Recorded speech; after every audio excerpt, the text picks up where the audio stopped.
नमस्कार दोस्तों। उत्तर प्रदेश का प्रयागराज का एक इलाका नैनी सरस्वती एक हाईटेक सिटी है, जहां पर एक प्रॉपर्टी डीलर था जिसका नाम शरण सिंह था। और शरण सिंह जो था उसके परिवार में 2023 में उसके एक बेटे की मौत हो जाती है और 2024 में उसका एक बेटा था जो कि नदी में कूद करके अपनी जान दे देता है।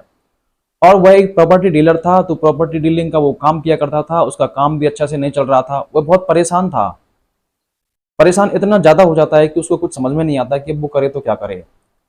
कौशाम्बी में ही एक तांत्रिक था, उस तांत्रिक के पास वह पहुंच जाता है और उससे जाकर के अपनी परेशानी को बताता है।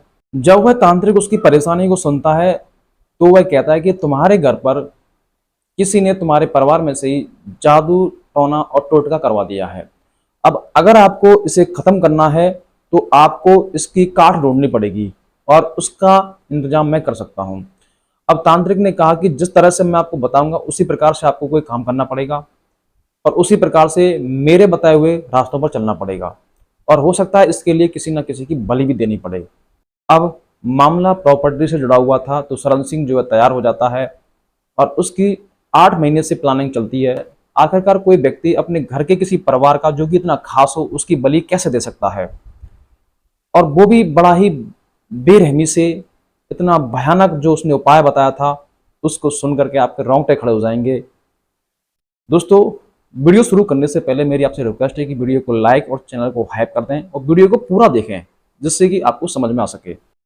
नमस्कार, मैं कृपाल चौधरी। दोस्तों, उत्तर प्रदेश के प्रयागराज के नैनी सरस्वती एक हाईटेक सिटी होती है, जहां का एक व्यक्ति शरण सिंह जो कि अपने स्कूटर पर सवार होते हुए और स्कूटर पर एक पोटली बांधे हुए, एक नेकर पहना हुआ था और उसने शर्ट पहनी हुई थी, उसको लेकर के वह रास्ते पर चलता जाता है। तमाम सीसीटीवी फुटेज में उसकी जो तस्वीरें हैं कैद होती जाती हैं और एक ऐसे स्थान पर पहुंच जाता है जहां पर कोई नहीं होता है और चारों तरफ वो इधर उधर देखता है और झाड़ियों में एक पोटली जो उसके स्कूटर पर रखी हुई थी उसको निकाल करके वहां फेंक देता है। उसको फेंकने तुरंत बाद वहां से वो चल देता है। अब दोस्तों, वहीं पास में ही एक जो औरत थी, जो बूढ़ी औरत थी, वो अपनी गाय भैंस को चला रही थी। जब वो ऐसा देखती है तो उसको कुछ शक होता है और वो सोचने पर मजबूर होती है कि आखिरकार एक व्यक्ति जो कि स्कूटर से आया और उसने एक पोटली को इस तरह से फेंक दिया, हो सकता है इसमें ऐसा क्या है। और वो अपने दिमाग का इस्तेमाल करते हुए वहां पर पहुंच को देख जैसे वहां पर वो पहुंचती है, उसको देखने के बाद उसके पैरों तले जमीन खिसक जाती है, क्योंकि दोस्तों उसमें से ब्लड निकल रहा था। अब वह जोर से चिल्लाने लगती है, आसपास के लोग वहां पर इकट्ठे हो जाते हैं, लेकिन किसी की हिम्मत नहीं होती है कि जो उस पोटली को खोल सके।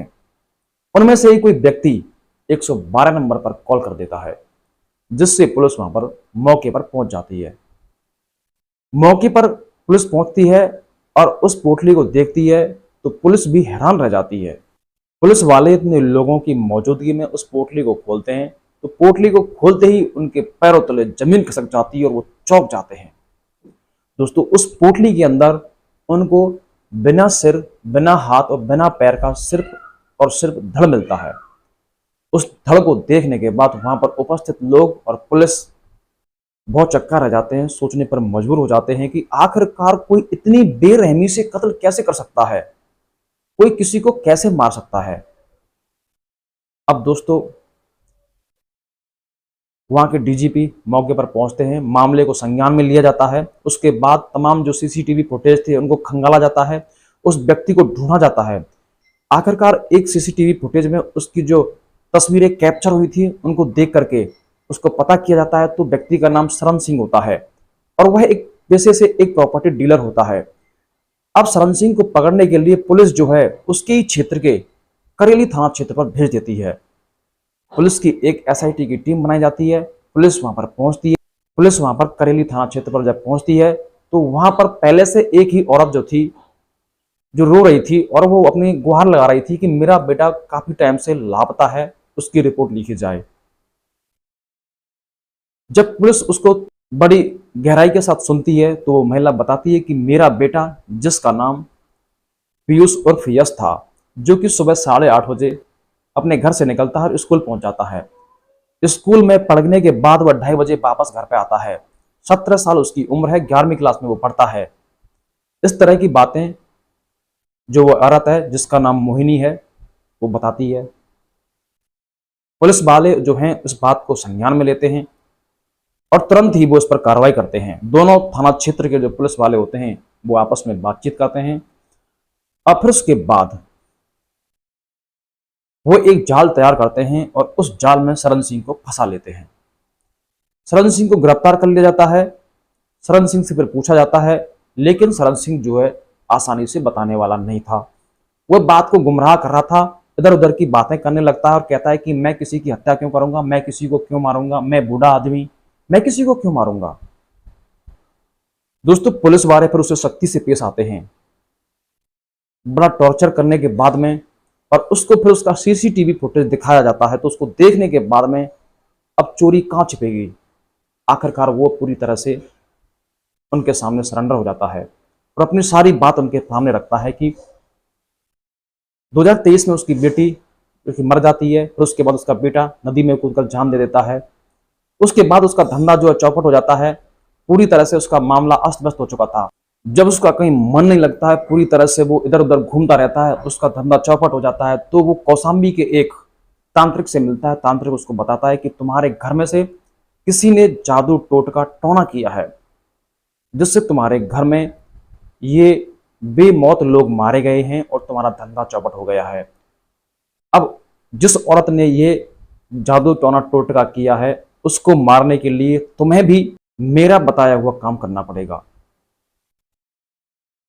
अब जो तांत्रिक है उसको जो उपाय बताता है वो इतना भयानक उपाय बताया था, जिसको सुनने के बाद जो शरण सिंह था वो बिल्कुल नहीं घबराता है और वो उसके जो प्रॉपर्टी की जो उसको चाहत थी, उस चाहत के आगे उसे अपना सगा भी नहीं दिखा। क्योंकि जो तांत्रिक था उसने बताया कि तुम्हें अपने सगे की बलि देनी पड़ेगी और वो उस चीज के लिए तैयार हो जाता है। इस बलि देने के लिए वो लगभग पिछले 6-7 महीने से तैयारी करता है और 26 और 25 अगस्त 2025 का यह मामला था और घटना को अंजाम दिया जाता है। शरण सिंह जो है पहले से ही फुल प्लानिंग के साथ में उस बेटे से जो उसका नाती लगता है, जो रिश्ते में उसका नाती लगता है और वह उसका चचेरा बाबा लगता है, वह इसको कहता है बेटा तुम्हें मेरे घर चल सकते हो, मुझे तुमसे थोड़ा काम है। तो इधर यश कहता है कि हाँ बोलो दादाजी क्या काम है, मैं क्या आपकी मदद कर सकता हूँ। तुम्हें मेरे घर चलना है, मेरा एक छोटा सा काम है वो करवाना है। वह कल्याणपुरी अपने घर पर उसको लेकर जाता है। आगे आगे वो उसका पोता चलता है, पीछे पीछे बाबा चल रहा था। बाबा ने पीछे से एक ईंट उठा करके उसके सिर पर दे मारी और उसको मौका नहीं मिलने देता है उसको संभलने का भी, और उसको तुरंत झपट करके उसके गले को दबा देता है और गले को तब तक दबा करके रखता है जब तक उसकी जान नहीं निकल जाए।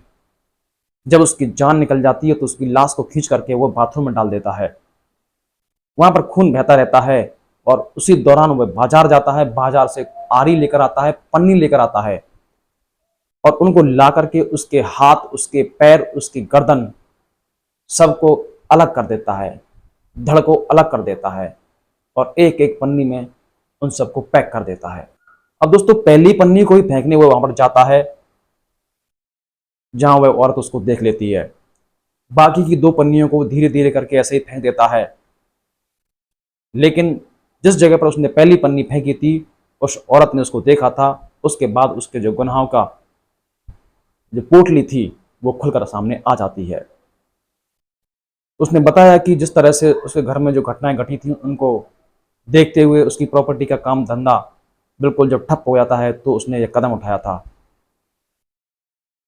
पुलिस जो है इस मामले को तेजी से फास्ट ट्रैक में ले जाने की कोशिश करती है और जल्दी से जल्दी जो उस लड़के के घर वाले हैं उनको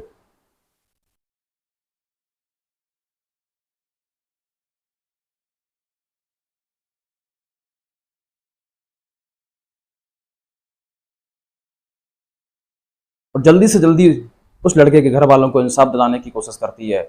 एक व्यक्ति जो कि उसका एक पोता और एक बाबा जो दादा है, जो रिश्ते में दादा होता है फिर भी अपने बच्चे की इस तरह से जान ले लेता है। कितना बड़ा उसने गुनाह किया था। इस गुनाह पर आप उसके लिए क्या कहना चाहते हैं? उसके लिए फांसी की सज़ा हो या क्या आप अपनी राय कमेंट बॉक्स में करें। दोस्तों, इस घटना को दिखाने का, इस घटना को सुनाने का, इस वीडियो को बनाने का उद्देश्य किसी की भावनाओं को आहत पहुंचाने का, किसी को तकलीफ देने का नहीं है। बस आपसे गुजारिश है कि आप सतर्क रहें और सचेत रहें और अपना ख्याल रखें। मिलते हैं एक और नई वीडियो के साथ, तब तक के लिए जय हिंद।